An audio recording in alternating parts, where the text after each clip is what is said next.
Bonjour à toutes et à tous, bienvenue dans cette édition de la mi-journée du journal de TV Vendée en ce mardi 25 novembre. Et on débute avec un incendie qui s'est déclaré ce lundi en fin de journée dans une maison à Esnay. La gendarmerie nationale et 18 sapeurs-pompiers ont été mobilisés. Le feu situé dans la salle à manger au rez-de-chaussée a pu être maîtrisé à l'aide d'une lance.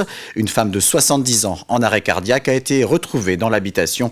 Malgré l'intervention des secours, elle n'a pu être réanimée et est décédée. Ce mardi est marqué par la Journée internationale de lutte contre les violences faites aux femmes. Parmi les différentes formes de violence figure le harcèlement de rue, un délit qui peut se caractériser par des sifflements, des gestes déplacés ou des remarques insistantes. Pour protéger les victimes, un dispositif nommé Angela a vu le jour en Angleterre en 2016. Il permet d'identifier tous les lieux où il est possible de se réfugier et d'être pris en charge. À La Roche-sur-Yon, cela fait maintenant 1 an qu'il est mis en place. Reportage Louise Viadger. Rentrer dans un bar pour se sentir en sécurité, c'est le réflexe de beaucoup de femmes confrontées au harcèlement de rue. Elle sortait du théâtre, je crois. Elle était suivie, et donc la personne qui la suivait n'est pas rentrée ici. Elle est rentrée ici, on a appelé le commissariat, ils ont envoyé une voiture. Et ils ont interpellé justement la personne qui la suivait. Ce bar a une étiquette rose, Angela. Elle désigne un lieu refuge pour les victimes de harcèlement sexiste ou sexuel dans l'espace public. Il y en a un, une fois, qui m'a demandé « Madame, vous savez où on peut trouver des femmes pour le sexe ?» Et c'est là que j'ai pris conscience que malheureusement, on était passé dans une sorte de zone et de temps de prédation, et spécifiquement de la femme. Alors je pense que des dispositifs comme Angela ont toute leur place. Le dispositif Angela a été lancé il y a tout juste 1 an. Aujourd'hui, 62 établissements ont sensibilisé leurs employés à aider des victimes de harcèlement de rue.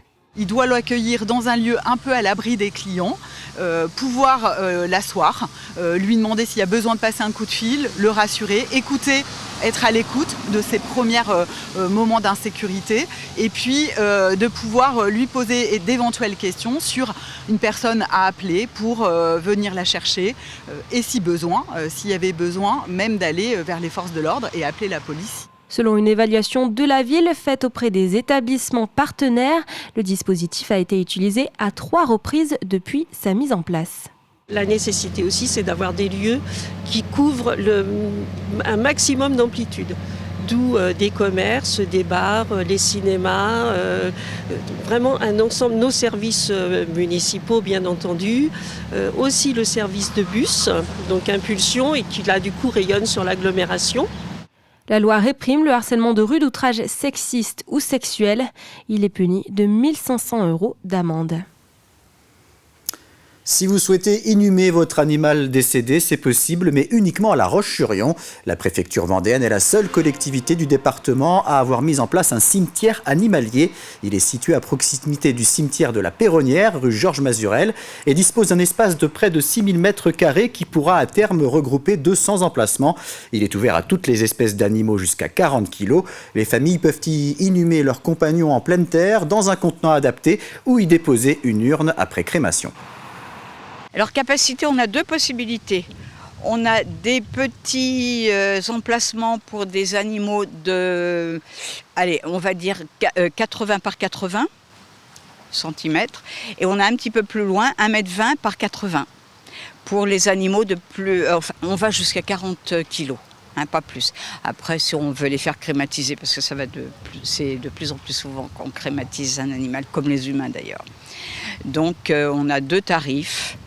150 € pour 5 ans pour 80-80, 225 € je pense pour 10 ans. Oui, c'est pas cher. À Montreuil, c'est une œuvre patrimoniale majeure qui a pu être sauvée grâce à des élèves du lycée Rabelais de Fontenay-le-Comte en option Histoire de l'art. Ces derniers ont choisi et défendu la cause d'un tableau de Sainte-Barbe datant du XVIIe ou XVIIIe siècle dans un état très dégradé. La restauration a été réalisée dans le cadre du programme Le plus grand musée de France, porté par la Fondation pour la sauvegarde de l'art français. Elle a été cofinancée par la Fondation, le Conseil régional et la commune. 7 mois de travail ont été nécessaires. Welcome to the Moonlight Palace, c'est le titre du film tourné non pas à Hollywood, mais au château de la Bijoire à Saint-Vincent-sur-Grand. Réalisé par Jordan Inconstant, il s'agit d'une réinterprétation moderne et fantastique du jeu d'enquête Cluedo. Au casting, on retrouve notamment l'acteur français Bernard Farcy, mais aussi 2 acteurs américains, Kevin McNally et Lee Arenberg, connus pour leur rôle dans Pirates des Caraïbes. Florian Wozniak et Louise Viager ont pu assister à une journée de tournage. Les meurtres s'enchaînent dans cet hôtel. Welcome to the Moonlight Palace, c'est une histoire digne d'un polar qui propose une réinterprétation moderne et fantastique du Cluedo. C'est intéressant parce que ça permet de maintenir son rôle. Est-ce qu'on finalement on est complice, pas complice? Parce que bien sûr, je ne vais pas spoiler le tournage. En termes d'acting notamment, où là c'est de garder un sang-froid, d'avoir une relation avec son père qui par moments elle peut paraître complice et à d'autres moments là qu'on prend sa distance et est-ce que les intentions sont toujours bonnes, est-ce qu'elles sont mauvaises, bref, en fait on véhicule plein de pensées émotionnelles, plein de personnages tout en restant une seule identité, enfin en tout cas d'apparence pour le film.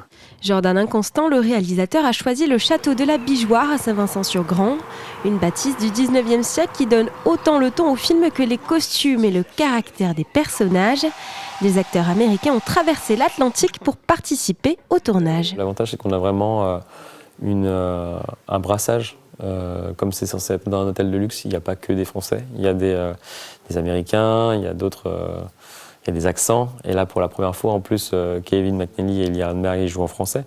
Donc c'est intéressant de donner en plus la réplique à des acteurs comme eux qui ont côtoyé Johnny Depp, Tom Cruise.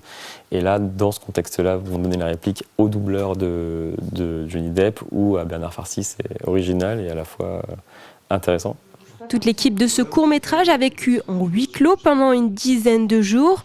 Une expérience hors caméra qui fera la différence à l'écran. Au final, on entre dans l'univers de Jordan. Il est vraiment un réalisateur unique puisqu'on travaille avec une même famille. Du coup, quand on arrive sur le plateau, on a des liens d'amitié, une dynamique se crée et ça donne une dimension supplémentaire au travail. L'amitié crée une alchimie plus forte. Un résultat à découvrir sur grand écran dans un an, en fin 2026. Et la première aura lieu en mai 2027 au Grand Rex à Paris. C'est la fin de cette édition, je vous donne rendez-vous à 18h pour un nouveau journal.